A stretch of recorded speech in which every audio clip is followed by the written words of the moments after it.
Our next destination is Guangzhou. Through the Sea Silk Route, it is the first place in China where Islam was introduced. Only 7,000 out of the 5 million population here are Muslims. In the era of the Tang dynasty, Guangzhou port was the main entrance for merchants from the Bay of Bengal, the Arabian Bay, the Straits of Malacca and the South China Sea. At that time there were around 50,000 locals, as compared to 100,000 merchants of Turkish and Middle Eastern descent. Guangzhou, or Canton as it was called previously, was the capital of Guangdong, a province in southeast of China. Guangzhou is important in the local Islamic history because the first mosque in mainland China, the Huaisheng Shi Mosque, was built here. Huaisheng Shi means longing for the Prophet.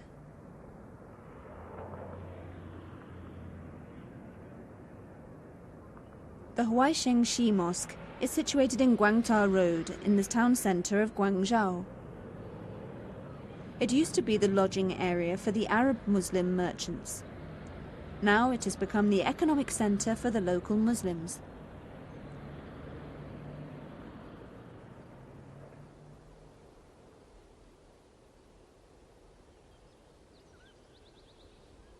The mosque was built in the Tang dynasty era, which also happened to be the peak period of trading and cultural ties between Chinese and Arab Muslim merchants. Even though Islam was an unfamiliar faith in China at that time, the construction of the mosque was permitted by the Chinese emperor. This is proof of the good relationship between the Chinese and Arab Muslim merchants then. The original architecture and appearance of the mosque, when it first was built 1,300 years ago, has disappeared. It was renovated several times in 1343, 1350, 1430 and 1935. The Huaisheng Shi Mosque we see today has a completely different new look. One thing for certain is that the tower is believed to be original.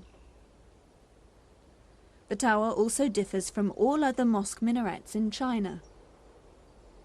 The minaret was built in an Arabic architectural style. Other minarets in China, on the other hand, adopt the pagoda design.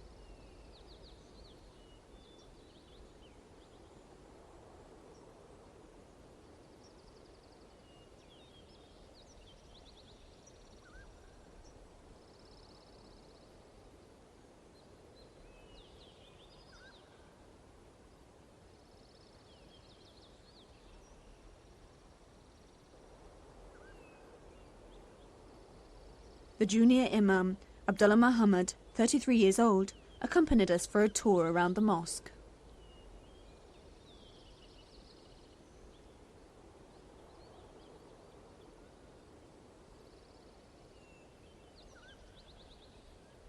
We visited the mosque's administration office and the special section for women worshippers.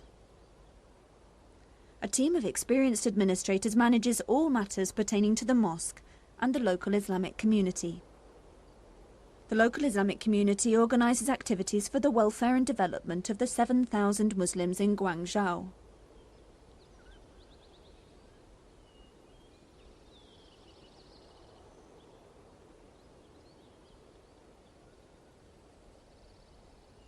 The mosque also has a library, which is the main resource centre for related articles to Islam.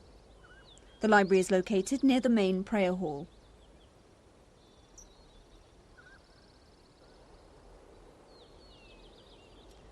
The prayer hall can accommodate more than 1,000 worshippers at any one time.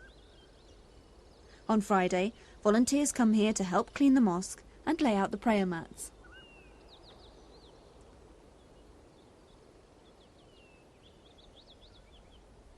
The local Islamic Society does not only look after the welfare of the Muslims. They also carry out activities for the non-Muslims to participate.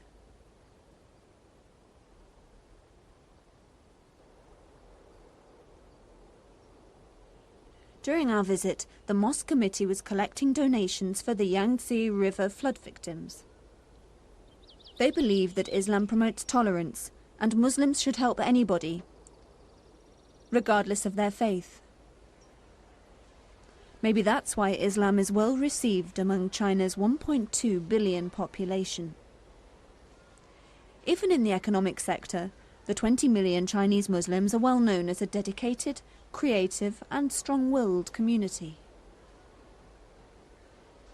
Their contributions towards China's development are acknowledged.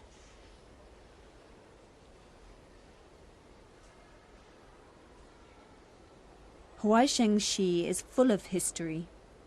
Some say that the name originated from the great general Huang Sheng. But most people think that Huaishengxi means longing for the Prophet.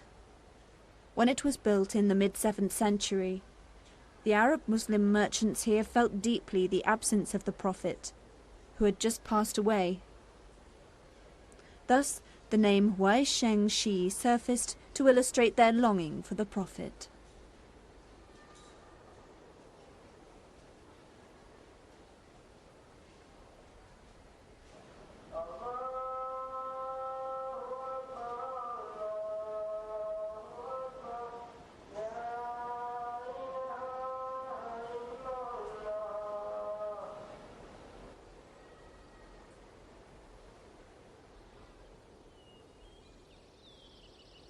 There is also another opinion that Sa'ad bin Abi Waqqas, one of the Prophet's companions, actually built the Huaishengxi mosque. History of the arrival of Islam and the construction of the mosque were usually blended with local legends, making it difficult to uncover the truth. Some claimed Emperor Taizong of the Tang dynasty was responsible for bringing Islam into China. According to them, the emperor sent a messenger by the name of Shi Tang to the Arab Peninsula to meet the Prophet upon a hearing about Islam. As a sign of friendship, the Prophet sent 3 people, including Sa'ad bin Abi Waqqas, to introduce Islam to mainland China. Sa'ad was the person responsible for the construction of this oldest mosque in China.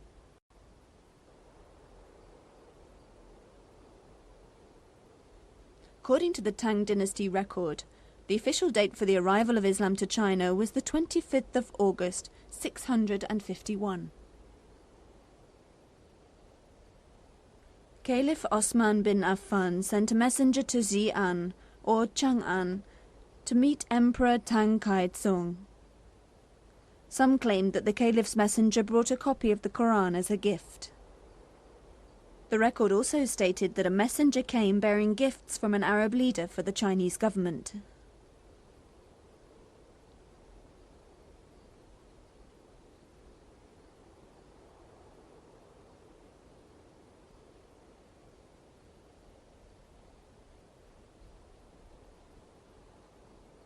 Besides Sa'ad bin Abi Waqqas, the construction of Huaishengxi Mosque was also linked to other names. Some claimed that it was built by an Arab preacher who happened to have the same name as Sa'ad bin Abi Waqqas. General Huang Sheng, a famous local leader, was also linked to the history of the construction of the mosque.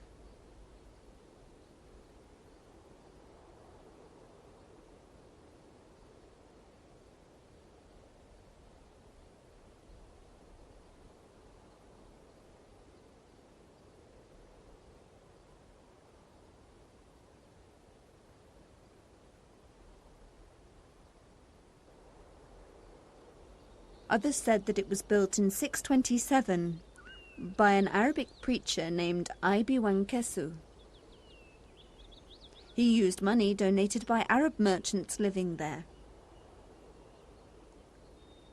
Today, the Muslim community of Guangzhou consists of locals and foreigners working here.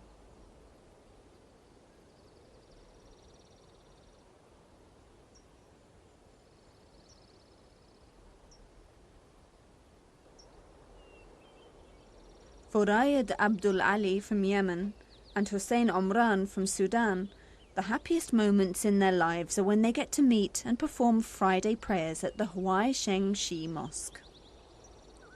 After the prayers, they meet Muslims of other races and spend time talking and sharing their experiences.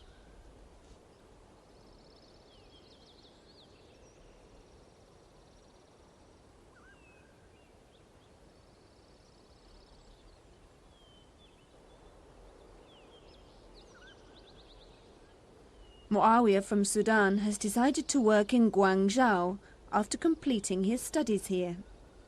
He is happy to be part of Guangzhou's non-Chinese Muslim community.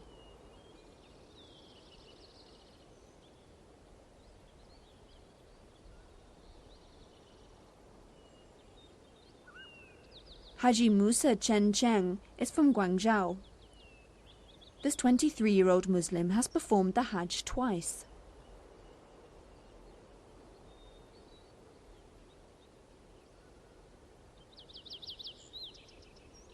Haji Musa, who studied in Saudi Arabia, thinks Islam is getting a better position today in China.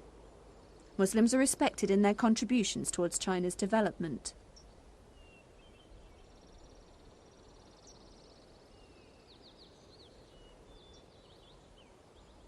According to him, he has a friend who works for a company which processes halal food for export. Due to increasing demand, the company is building a bigger factory complete with a mosque. He says this is evidence that the contributions of Muslims towards the economy are acknowledged. Huaishengxi's main identity is its white tower. It is the only minaret in China that has an Arabic influence.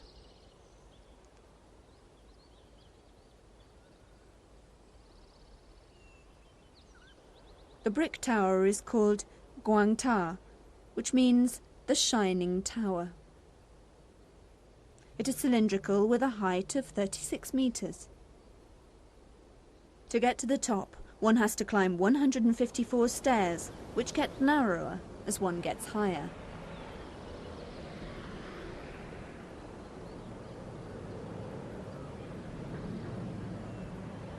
At one time, it was the highest structure in Guangzhou. It also became a guiding tower for trading vessels at Guangzhou port. Today, Guangta Tower has become the center of Guangzhou. It is also the symbol of Islam's stronghold in China.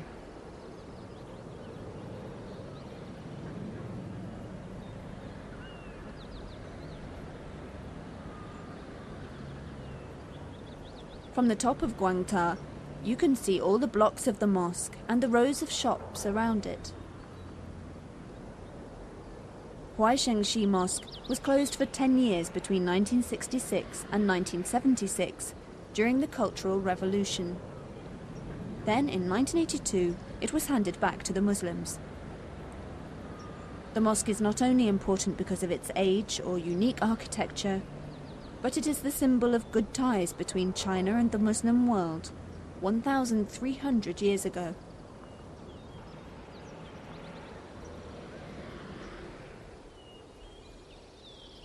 The junior Imam Abdullah Muhammad accompanied us on a tour along San Yuan Li Road, a trading area for the Muslim community. If the Muslims in Beijing are proud of their New Ji, the Guangzhous have their San Yuan Li.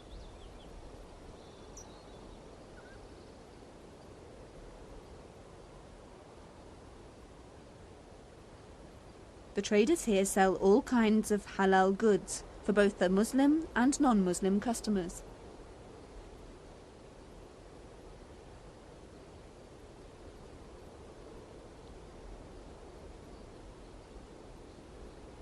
We visited a small grocer's shop. The owner, Shohaida Ahmad, said that the shop has been operational for 4 years. Among the special items sold here is the traditional Chinese tea from the northeast of China. Each box costs about 18 yuan.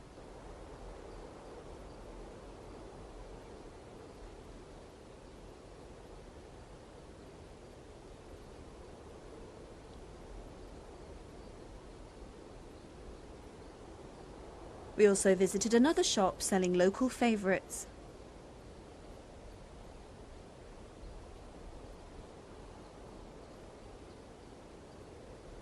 It also sells halal beef.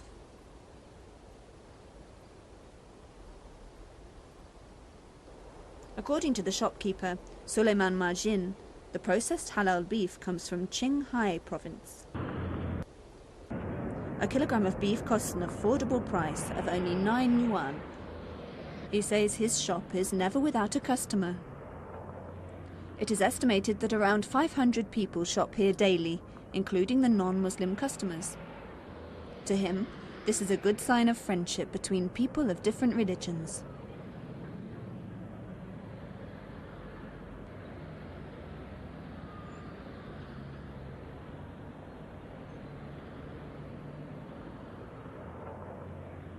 Suleiman and his friends together contribute towards the development of Muslims in Guangzhou.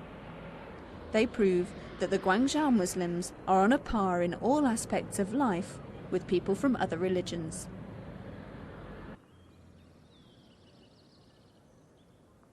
Imam Abdullah sings us a special song. This song is usually performed during a wedding.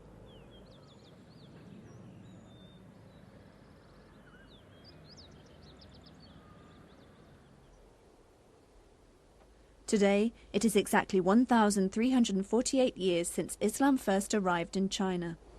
Islam continued to flourish here amidst 1 billion people of other religions. Islam was received here 1,300 years ago without any bloodshed, and it has survived through a long period of time without creating any disturbance in this peaceful nation of China. The Muslims' persistence in practicing Islam as a way of life, whether in good or bad times, has ensured that the religion continues to survive. A total of 10 tribes make up the 20 million Muslim population in China. They may look different from one another, but the statement, "There is no God but Allah," has united them beyond any tribal bonds. They have proven that Islam is a universal faith, not confined to any special race. Islam is for all mankind, irrespective of time and borders. Our journey into Islamic China has come to an end. Islam is no stranger to China. For Imam Abdullah and his friend Imam Muhammad, their job is far from over. Their will is strong as their memories, and they both have the same hope: the return of the golden days of Islam in China.